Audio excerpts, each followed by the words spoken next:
Okay, so, kumusta, kamsat? Ararak tayo kaniya po, nasalod natin tumunggal maysa. Adayo tayo iti, adayo na tayo ni Apo, iti dating maysa very destructive virus dinuntun iti iri tayo. Kita gapugaron iti kastoy kas parte iti step iti gobyerno tayo no kasano tayo kas may isang nasyon kita mapangabak iti laban tayo against iti COVID-19. So nga ada iti kastoy nga quarantine nga experience tayo ta. Kita talaga nga ako nga first time dito mong galmay sa kada tayo nga ma-quarantine nga nasdoy.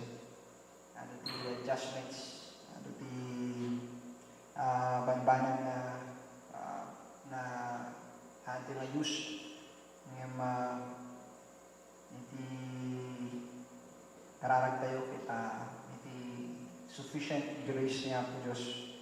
Kaya iti asin na kada tayo which is new every morning. Nga iso ti panayon nga makianta kada tayo.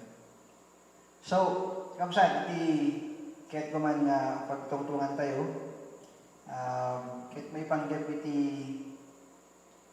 nung kasano tayo nga may dayaw, sano nga mapagloryaan ni Apo Diyos, iti panagbiag tayo, iti kastoy nga panawin. So, kas amod tunggal may sakata tayo nga iti panagbiag tunggal may sakata tayo ta, everyday, kahit it's bound, iti panagsurot. Kadag ito yung ordinances and directives, iti local government unit tayo, kaya iti national government. So, dati ang rabin ito binigat, panagbiag tayo. Kaya, nurumuan tayo, mapantay di karuba, kaya we observe social distancing, kaya nagilad dumapay. Kaya na, almost, habang medyo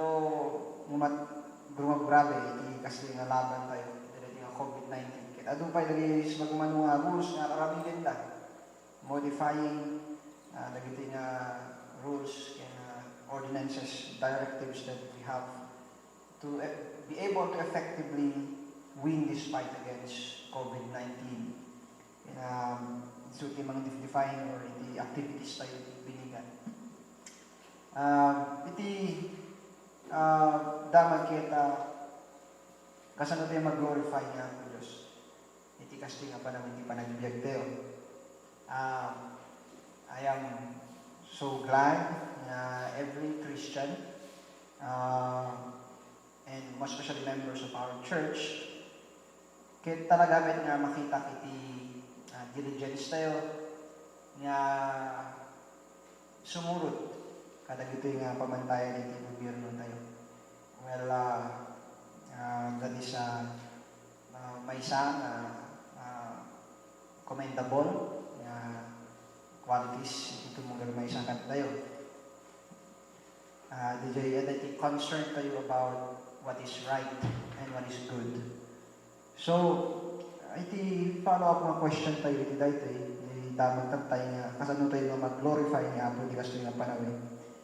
Kita is doing the right thing always glorify God. Is doing the right thing always glorify God. So, dahil may isa nga banag na masapol nga maawatan tayo, maawatan tayo, DJ, masumbatan tayo, DJ, unang question nga naititay tayo, which is about glorifying God. Amo tayo may kapsat, iti biyag tayo nga namani is bound to glorify God. Because, no may glorya tayo ni Apo, kita iti lang magunudan, iti best nga pagsaatan para katatayuman. No po? So,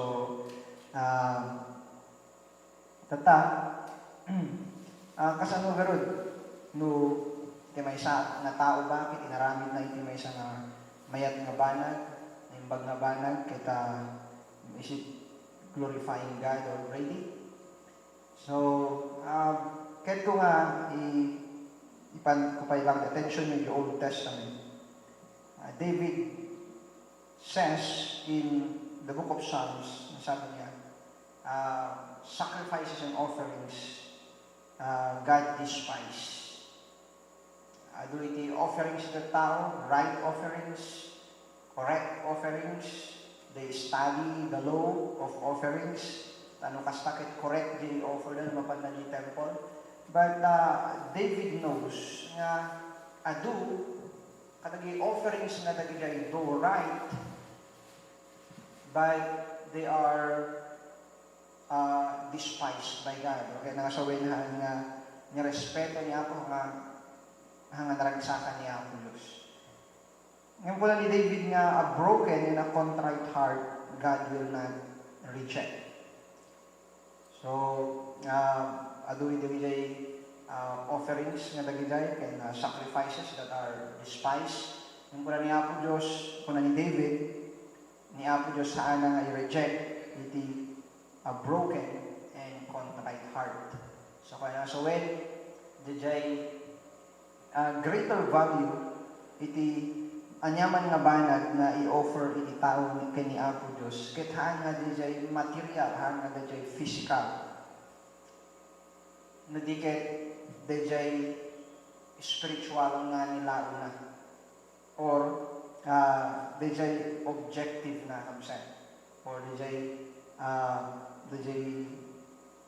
nagapwanan na. Yeah. So amo de website kas nadala di sa niya ako nga amin nga aramid ni tao aramid man o sakwon na ket nagapugi jay puso na. So karon iti dayto makita tayo karon nga haan nga amin nga banbanag that are rightly done are glorifying to God. The whole Jewish religious system, though they are abiding kadagitay do's and don'ts, kadagitay laws ni Apo Diyos, nga makita tayo di New Testament nga ang maragsakan pulos niya puti nga Yesu Kristo.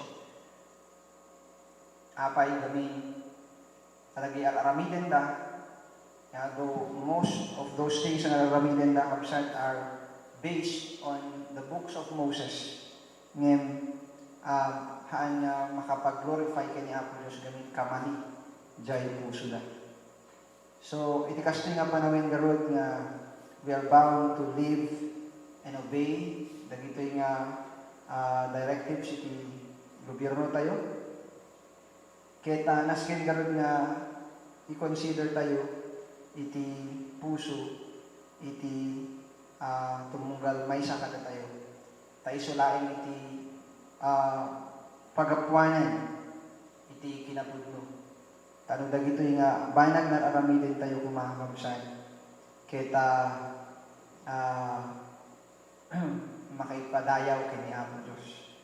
So nandiyo puso tayo ket napuno iti nainlubungan nga intentions, purposes,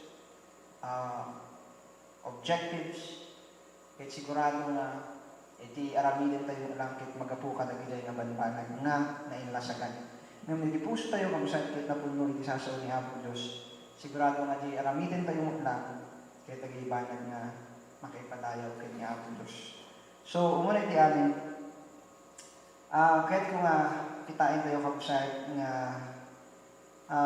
iti panang surot tayo kuma kadagiti nga banbanag. Ket haan nga gapu iti buting lain. Agapo iti buting iti ipapatay, agapo iti buting iti tao, or anyaman nga banag nga haan nga nadyusan, or haan nga kini Apo Dios. So no adda kadagita nga banag iti gumapu no apay nga aramid iti dagiti nga banbanag ay kita masapol nga kita iti puso tayo.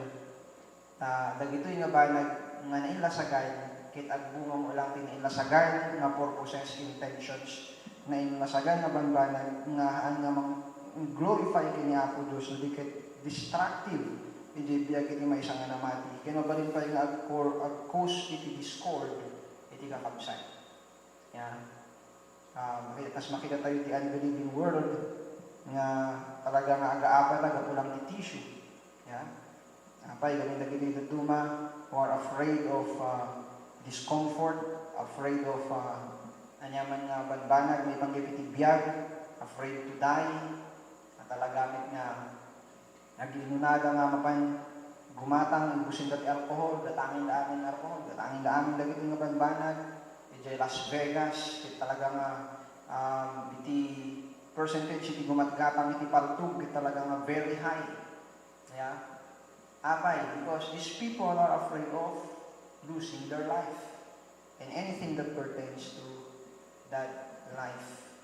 So makita tayo nga dijay nga buting haan nga it is unhealthy for a Christian to live iti kasi nga banbanag, because of course it will result iti lagiti nga carnal nga banbanag.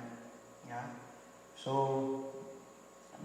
kaya tayo nga mag-glorify niya Apo, of course a Christian should glorify God in his life. Kagay ti panut kay puso tayo, kay tayo develop kapsat nga hantay nga agbiag, kay sumurot ka dagiti nga paglintigan iti gobyerno tayo gapulayan iti buting. And iti may sapay kapsat kita pride. Iti pride iti puso iti tao. Iti pride iti puso iti tao mo kita kahit na agramit ti banbanag nga mang feed ijay ego iti carnal nature na. And so iti tao ta, even Christians are define lang kasi lang ti panangsurot iti kastoy, dapat kastoy lang ti panangsurot ti kastoy na dito kaslar aramide. And nagizay kabsay kita nagapu iti carnal nature ng tao, and of course nagizay kita nga magkapag-glorify kini ang Diyos. So iti maudi garod nga kahit mga kitain tayo kita asano ngay garod nga dede puso tayo kin panunod tayo kita ni maysa iti sasaw ni Apo, tano kasta kita mag-glorify tayo ni Apo Diyos kasano. So, iti muna kabsat, kitain tayo nga magnatayo iti panagayat niya Apo Diyos. Magnatayo iti panagayat niya Apo Diyos. Iti kastoy nga moment, kastoy nga time, kita iti may isang Kristyano, masapol nga bantayan tayo, tarigagayan tayo nga kitain, iti panagayat tayo kay ni Apo. Isu iti natibker nga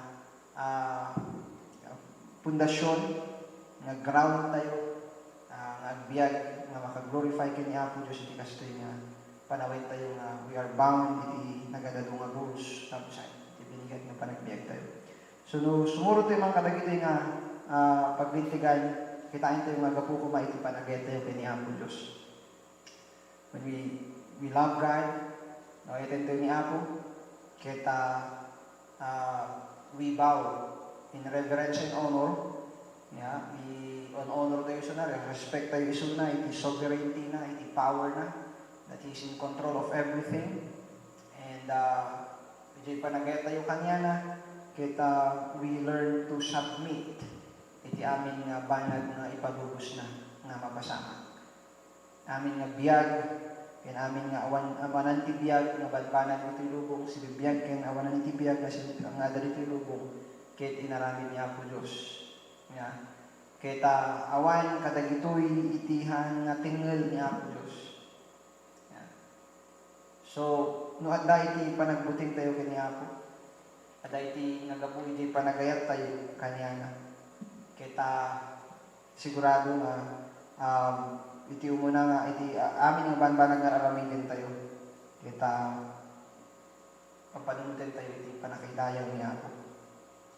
So may kadwa, kaya di panagayat tayo iti dadu mga tagtao. Kas iti